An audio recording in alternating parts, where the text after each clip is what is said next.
Well, for those of you old enough or resilient enough to have lived through the 2008-2009 passage of Obamacare being rammed down the throats of Americans by progressives without a single Republican vote, you may remember one of the more charming episodes of that time when the Democratic Party essentially came out and said, don't let opportunities like Christmas and Thanksgiving pass without a chance to go and educate your racist, ignorant, stupid, misogynist, homophobic, Islamophobic parents, family, and other close relatives on the benefits of Obamacare.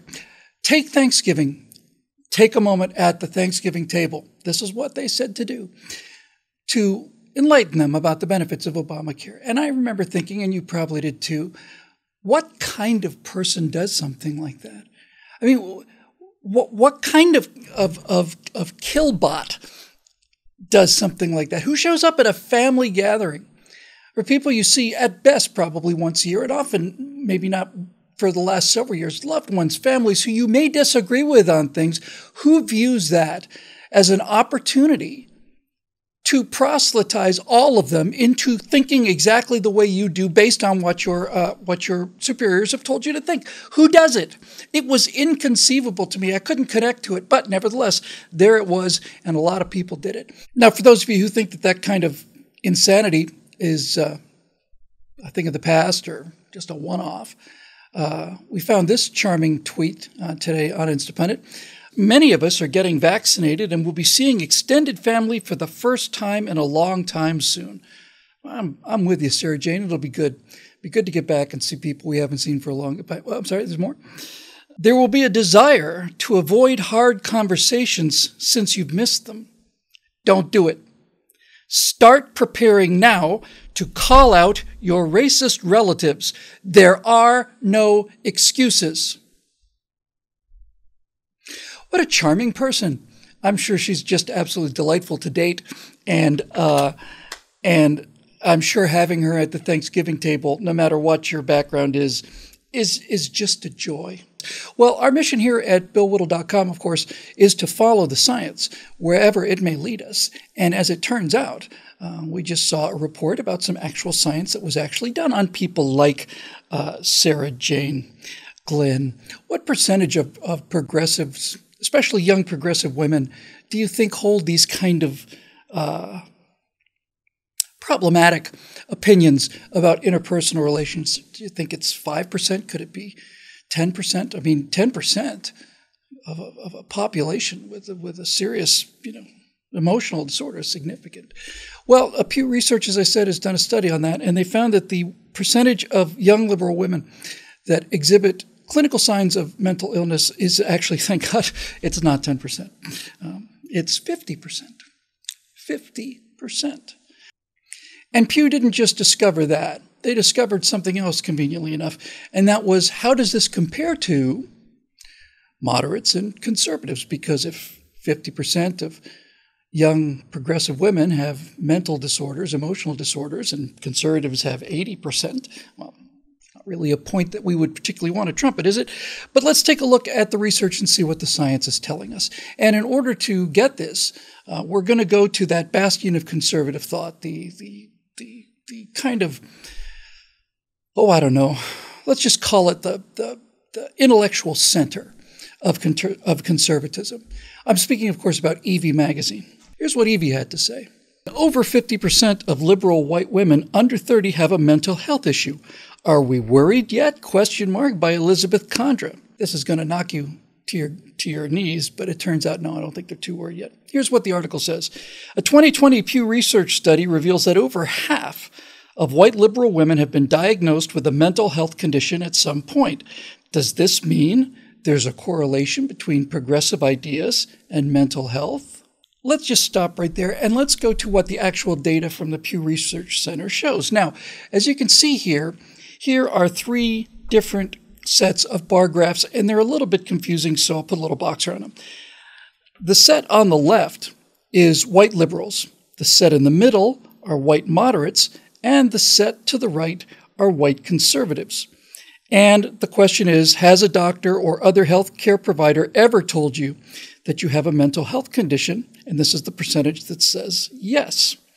Now, if you look at these three sets of data, you can see that when it comes to white liberal women, the number of respondents who said yes was 56.3%.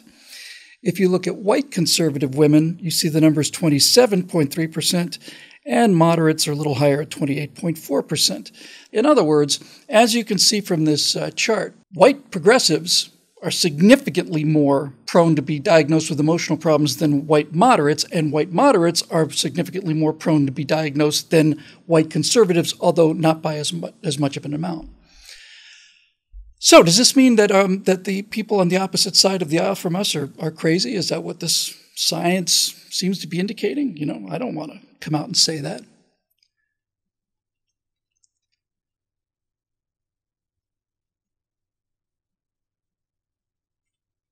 But if you can add, might draw your own conclusions on this one. Let's look at some of the explanations that's proffered for all of this in EV Magazine here.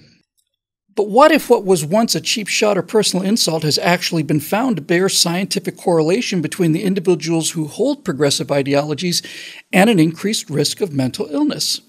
That's exactly what Pew Research has found, and all politics aside, the shocking diagnosis of over 50% of liberal women with some form of mental health medical diagnosis is a public health concern that no one seems to be discussing, let alone taking seriously. And when they say that no one seems to be discussing, let alone taking seriously, they're referring to the fact that the 50% of women who have been diagnosed with emotional problems aren't discussing it or taking it seriously. The rest of us have been discussing it and taking it seriously for quite a long time now. Let's continue.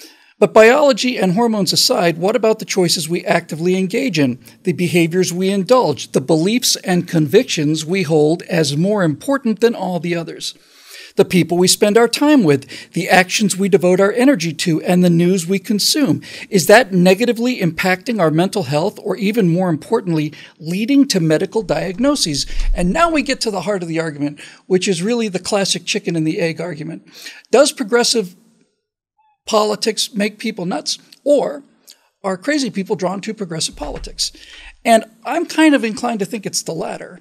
You have to go back to that tweet we started just a little while ago. I mean, think about that. It starts off on an optimistic note. Well, at least I consider it to be an optimistic note. Not everybody's pleased about the ending of this COVID-19 restrictions, but I am. I can't wait to go and see family again. It's been so long. I can't wait to get together with old friends and family. But don't let that soften your ideological imperative to call all of them racist and misogynists and homophobes and all the rest of it. You have no excuses. Get out there and confront them. Now, that's not so much a political ideology to me as it is just not a very nice person, an unhappy person, a really unhappy person. I don't know. I was a very unhappy person for most of my life, too. It's probably a coincidence that's when I was at my most liberal, although I was never what you would call a progressive. But generally, that's pretty much true. So which is it? Which is it? Let's dig a little deeper into the research. Dr. Lyle Rossiter, a board-certified psychiatrist who's treated mental disorders for over 30 years, agrees and adds that white liberalism thrives on supposedly championing workers, minorities, the little guy, women, and the unemployed, who they continuously see as wronged, cheated, oppressed, disenfranchised, exploited, and victimized with little to no agency of their own, a view that often mutates into the infantilizing and patronizing of certain groups within a narrative. The people responsible for these crimes? As Rossiter tells it, quote, poverty, disease, war, ignorance, unemployment, racial prejudice, ethnic and gender discrimination, modern technology, capitalism, globalization, and imperialism. In the radical liberal mind, this suffering is inflicted on the innocent by various predators and persecutors. Big business, big corporations, greedy capitalists, U.S. imperialists, the oppressors, the rich, the wealthy, the powerful, and the selfish. Let me clarify that last little bit for you here.